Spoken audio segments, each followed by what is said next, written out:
You're watching the Daily Climate Show on Sky News. On today's programme, yet more records broken as it's revealed Europe experienced its hottest year ever in 2020. A warning summer holiday trips to tourist hotspots could be under threat from climate change. And should beavers be reintroduced to the wild in England?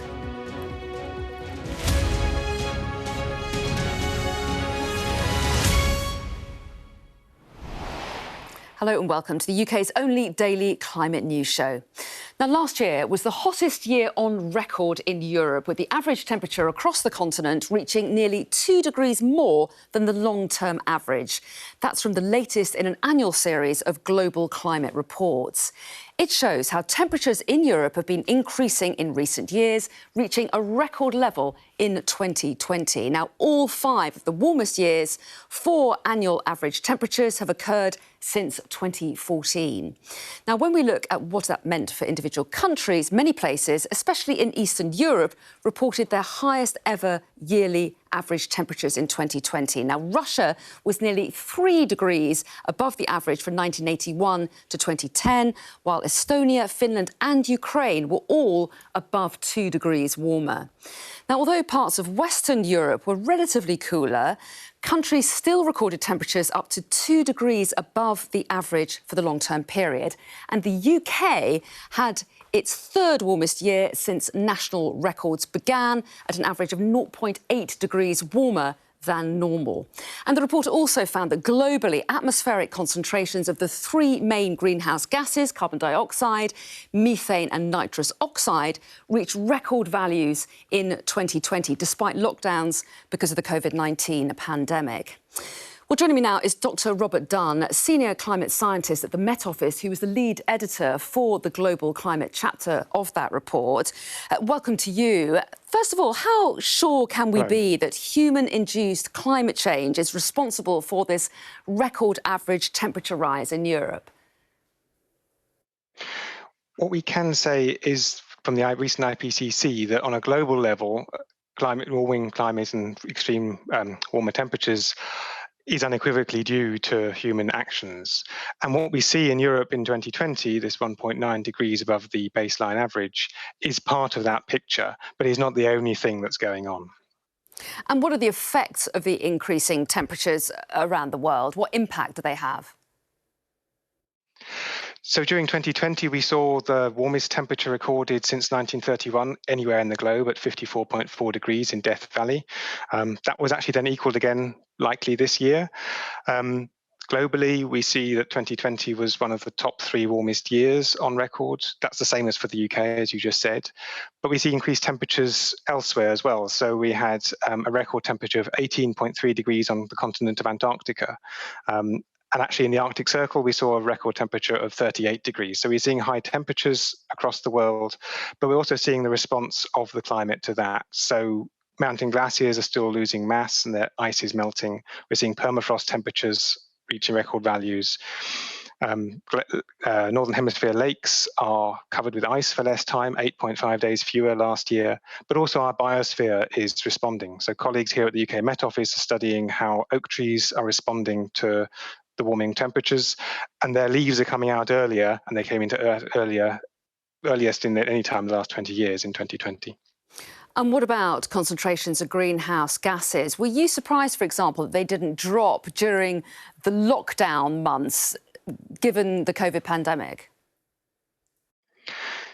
In the State of the Climate report, we see that the emissions of greenhouse gases in 2020 were a bit lower than what we'd expected by about 6 to 7%. That's a small change, but it does show that some of the effects of the COVID-19 pandemic and the lockdowns means that if we act as a global society, we can change how much we emit. But by just reducing the emissions, we're still putting more stuff into the atmosphere, and therefore the concentrations we see are still rising. Dr. Robert Dunn, thanks very much indeed. Thank you. Let's take a look now at some of the day's other climate news. And authorities in Tennessee say they've accounted for dozens of people who were previously listed as missing after flooding killed at least 21 people in the US state over the weekend. Scientists say that climate change will make extreme weather events like flooding and wildfires more likely. People won't be able to reduce the amount of greenhouse gases emitted from their homes unless the government does more to help, according to consumer groups. They've written to the Prime Minister saying it's too expensive, complicated and risky for people to decarbonise their houses. England's homes produce more carbon emissions every year than all of the country's cars, according to new research from the National Housing Federation. And the United Nations patron of the oceans is beginning an attempt to complete the coldest swim on Earth. Lewis Pugh is swimming across the 10-kilometre mouth of the Ilulissat ice fjord, which is fed by the world's fastest-moving glacier. He's calling for more nations to join an initiative to protect 30% of the world's oceans by 2030, stressing to world leaders that healthy oceans can help mitigate climate change. Now, if you've enjoyed a staycation this year visiting popular tourist sites in the UK, then this story is for you. The National Trust is warning that traditional summer holiday trips could be under threat because of climate change. They say that temporary closures due to flooding and storms, as well as extreme heat, could mean visitors need to adapt their plans in the future. Well, Lizzie Carlisle is the National Trust's Head of Climate and Environment, and she joins me now. Welcome to you. So how might UK holidays be affected by climate change in the future? Hi, well, thanks for having me on. I think what our research has showed is that with the increasing hot days that we're likely to get and increasing downpours and intense periods of rainfall, we will see changing visitor patterns. And what we've shown through this research is that we might see a shift in season. So the summer may just become too hot to be our peak season, and that might shift into autumn. But we'll also see, I think, visitor surges. So when the weather does get hot, we know that people love to go outdoors and to the coast. And I think we're already beginning to see what the impact of those visitor surges look like, but we're expecting to see far more of those as the temperature rises. And what can you do to protect your sites and protect the public from some of the risks associated with climate change?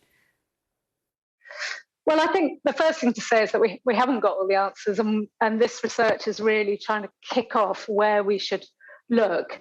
I mean, certainly we know there are some everyday things that we can do, like providing shady seating or lovely woodland walks that will help people enjoy our places in more extreme climates.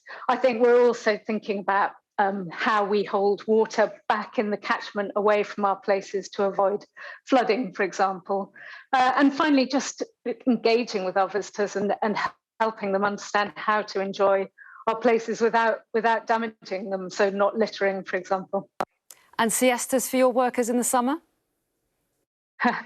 Well, that's one of the options that we're considering and testing at a couple of places. But certainly, you know, the same principles apply to our visitors as they do our staff and volunteers. We really want to make sure that everyone can enjoy our places, and that might mean that our staff and volunteers choose to work in slightly different patterns earlier in the day, later in the day, to avoid those high peaks of heat at lunchtime. But it's just one of the measures that we're looking at to try and make sure that we're adapting our places to climate change. Lizzie Carlisle, thanks very much indeed. Thank you.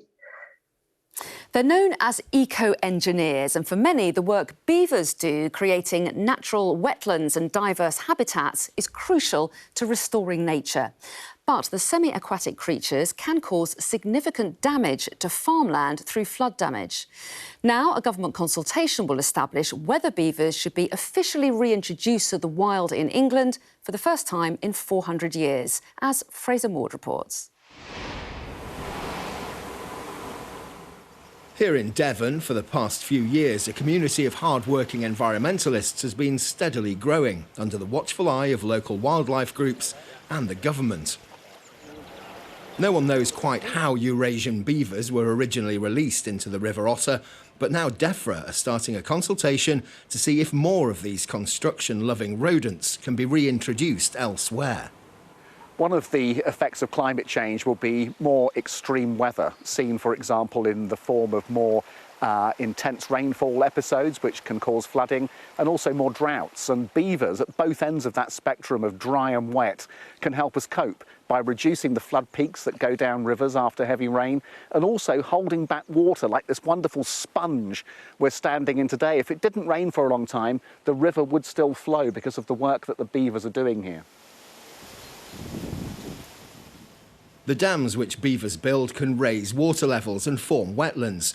These areas, as well as creating habitats for a wide range of plants and animals, are also thought to be useful environments for storing carbon, potentially reducing the emission of greenhouse gases that cause climate change.